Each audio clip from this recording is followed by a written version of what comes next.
de l'actualité en Israël, la violence quotidienne se poursuit. 2 nouvelles attaques dans la seule journée d'hier. Plusieurs soldats israéliens ont été blessés et 2 terroristes palestiniens abattus. Récit Joseph Emmanuel. Jérusalem se réveille une nouvelle fois par des coups de couteau.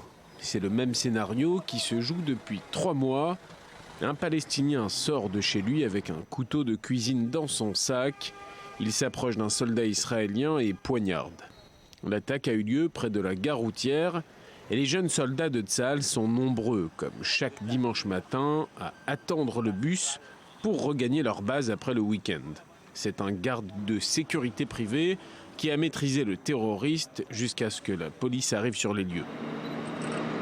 Quelques heures plus tard, nouvelle attaque anti-israélienne. C'est près de l'implantation de Maale Shomron, à quelques encablures de Naplouse en Cisjordanie, qu'une Palestinienne a tenté de poignarder un Israélien.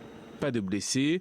La terroriste est originaire du village de Hazoun et c'est au même moment qu'une autre femme palestinienne était arrêtée à l'entrée du tombeau des patriarches juifs à Hébron, elle aussi en possession d'un couteau, et Binyamin Netanyahou s'exprime au Conseil des ministres.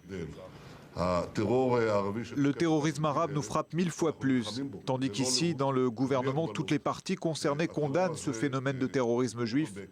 Eux bénissent les attaques anti-juives. On baptise des rues et des places au nom de terroristes.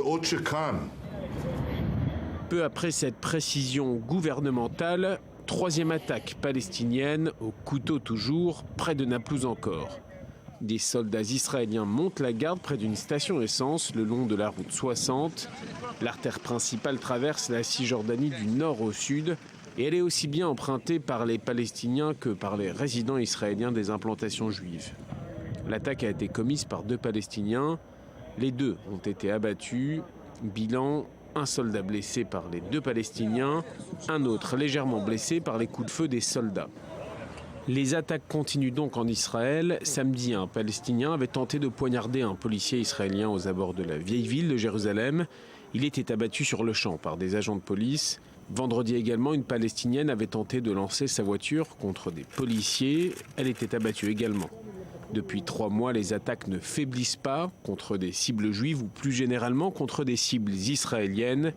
Des attaques palestiniennes que beaucoup en Israël définissent comme des attaques suicides.